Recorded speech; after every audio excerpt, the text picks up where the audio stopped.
Hindi ako matutulog ngayong gabi sa bahay, ha? Inimbitahan kasi ako ni Rubina sa kanila matulog. Teka, gabi na ah. Susundin naman po ako ni Ruby, eh. Nagpaalam ka na ba kay Mama? Ma, kina Ruby ho ako matutulog ngayong gabi, ha? Bakit? Ano bang meron doon? Pag-uusapan ho namin kung saan kami magka-college. Hindi ba pwedeng pag-usapan niya sa umaga? Sabihin mo doon ako matutulog sa inyo ngayong gabi, ha? Pero, huwag ka nang pumalang. Basta sabihin mo lang. Magandang gabi ho. Gusto ko sana imbitahan si Griselda para doon matulog sa bahay. Kung okay lang po sa inyo. Anong gagawin niyo doon? Gaya ng sinabi ko, pag-uusapan ho namin ng mga colleges na pwede namin pasukan. Ano bang binabalot niyong kurso? Pag-uusapan pa nga ho namin, eh. Sige na, kasi gabi na, eh. Baka lalo pa kaming gabi. Mabuti pa, Griselda. Magpasama na kayo kay Dario. Huwag na, malapit lang naman yun, eh. Saan ba tayo pupunta? Nagiya sila seryo.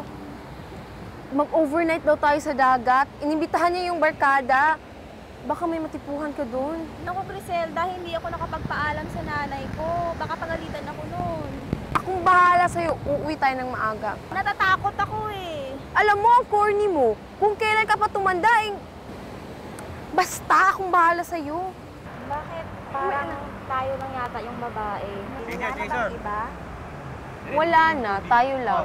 Alam mo naman yung mga babae dito sa atin, kung makaasta, akala mo kung sino Maria Clara.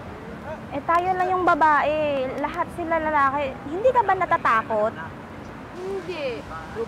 Mga kaibigan naman kasi natin sila eh. Cool, di ba? Oo, pero hindi tayo dapat naririto kasama sila. Alam mo, Ruby, kung ano-anong iniisip mo, inumin mo nilang kaya yan. Nauuhaw na rin ako eh. Teka! Tama na! Tama na yan! Huwag niyo sabihin pinalo niyo to, ha? Zelda, pagbigyan naman kami. Tumigil ka nga! Ang sama niyo! Hindi cool yan, mga chong! Huwag tayong magkakasubukan. Ikaw, seryo! Pinagkakatiwalaan kita. Kaibigan ka namin. Ba't mo kami binabastos? Ka na nga. Napasarapan na eh. Sina.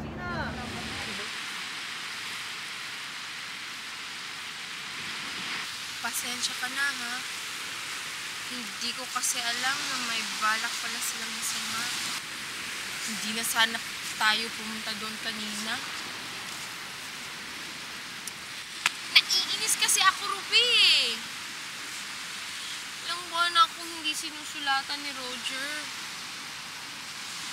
Miss na miss ko na talaga siya. Pakiramdam ko, nakalimutan na niya ako. Kailangan ko siyang makita. Kailangan kong malaman ng totoo. Paano kung meron na siyang iba? Paano na ako, Ruby? Paano na ako?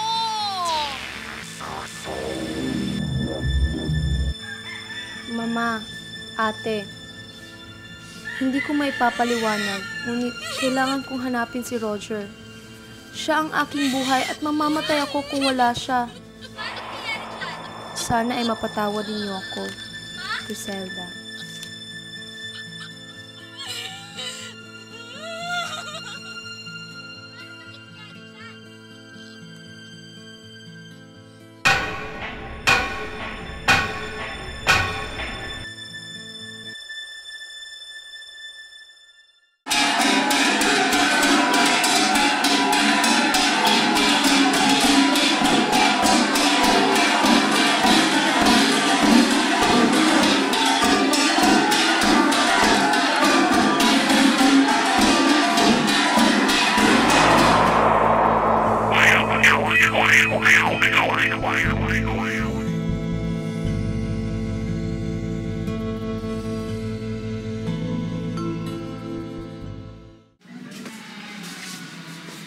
Ito ang kama mo.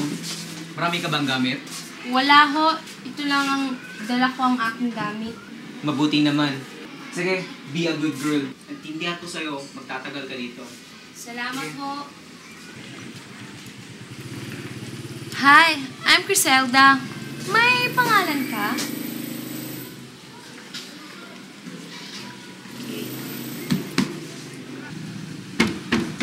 Ano ba yan? Ano ba pinagagawa mo? Papatayin mo ba ako sa alikabok? Hindi ko sinasadya. Niloloko mo ba ako? Hindi kita niloloko. Pasensya ka na, ha? Ano sabing pangalan mo? Criselda. Abutin mo. Makikipagkaibigan ako.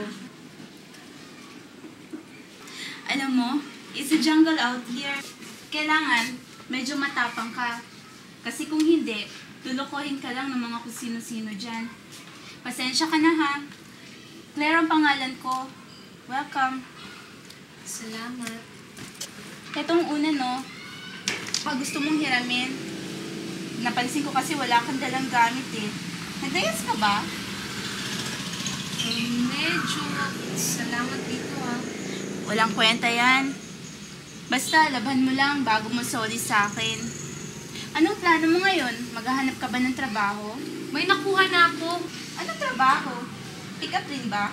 Anong pick up? Tisday, saan ka ba galing? Pick up as in prosti. Pukpuk. Puta. Hindi ako pick up. Counter help ang trabaho ko. Diyan lang sa malapit. Sige na nga. Umpisa mo ng pag-aayos ng kama mo. Tutulungan kita. Salamat.